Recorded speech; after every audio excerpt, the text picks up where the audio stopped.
Alright guys, let's get real for a second.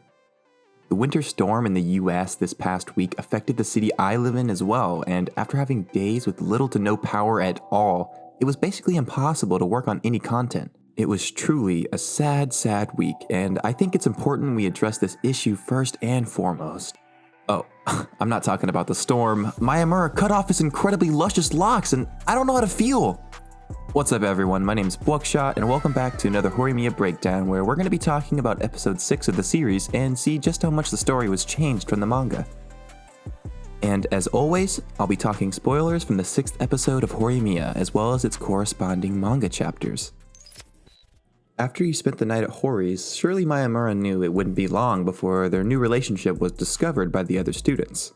Sure enough, it takes them no time at all to start spinning theories and rumors, which really gets on Miyamura's nerves, especially since most of the shit-talking is being done towards him. Hori doesn't let the talk get to her, but Miyamura can't let it go, so he thought of the best way he could to fix the situation, and honestly it was kind of genius. Miyamura decided that if people were already going to be talking mess behind his back, he might as well go ahead and drop the school persona he had kept so perfect all this time.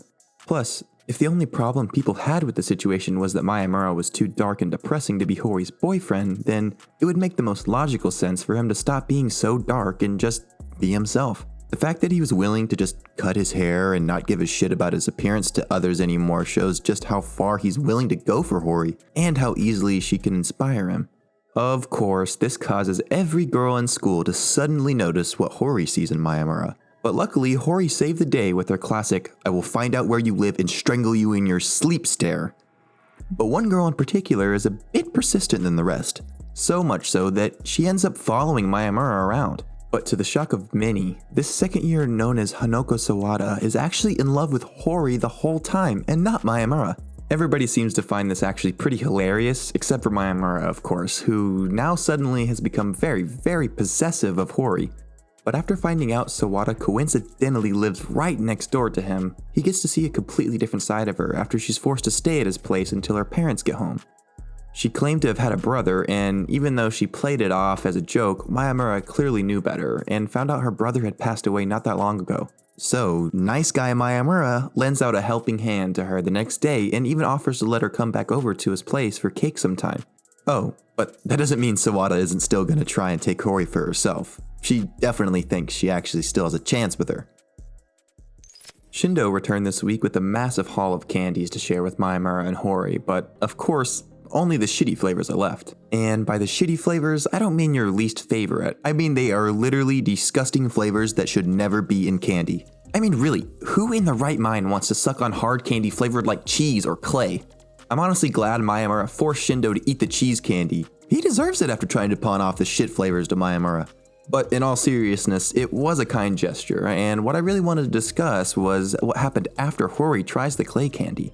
After describing the taste, Miyamura tells her he'd like to try, but before she can even react, he just leans in and takes it out of her mouth with his, then just walks away, like nothing happened at all. My man's is hella bold doing that when they haven't even had a real kiss yet. It was so shocking, in fact, that Hori was left speechless, and then proceeds to never mention it again. That is, until later in the episode after Kyosuke leaves to get a pack of smokes due to being afraid that his daughter might be plotting to kill him. She decides to talk about the elephant in the room and asks Miyamura why he never makes a move on her. And after an awkward exchange of embarrassment, Miyamura just goes full send. But of course, Kyosuke darts back in the room at the last moment, ruining everything and guaranteeing his demise by Hori's hands.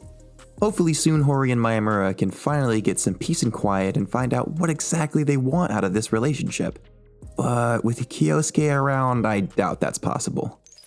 On the other hand, you'll be glad to hear only one chapter was skipped this episode, as well as a few panels where Sawada goes to eat dinner at the Hori household.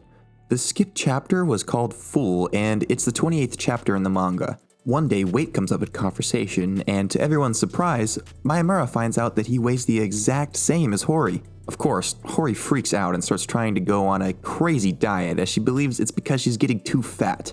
And even after her friends try to convince her to eat, she still refuses. That is until Miyamura decides to bake her an entire cake, knowing damn well she wouldn't be able to refuse any food if it was something that Miyamura made specifically for her. And it worked pretty damn well, as Hori quickly comes to her senses after and realizes that weight really doesn't matter, especially to someone like Miyamura. What a fantastic episode this was, and with everything that's happened here, there's even a few things I didn't get to cover as I'm a tad bit behind due to all the power outages from the storm. But next episode is going to be a really important episode, so expect a deeper analysis for that one. Overall though, I really enjoyed this episode, and they nailed Sawada's voice actor once again, and the personality that she has in the show is exactly how I'd expected it to be from the manga. So I hope we get to see more of her dynamic with Hori and Miyamura in coming episodes. If you've gotten this far in the video, then you might as well go ahead and click the subscribe button down below, because I'm going to be back here again every week following each Horimiya episode for another deep dive, so definitely look forward to that. And I know this video is a bit late, but don't worry, because I'll be posting the episode 7 analysis this week as well, so we can finally be back on track. Thanks so much for watching, and until next time, I'm Buckshot, signing off.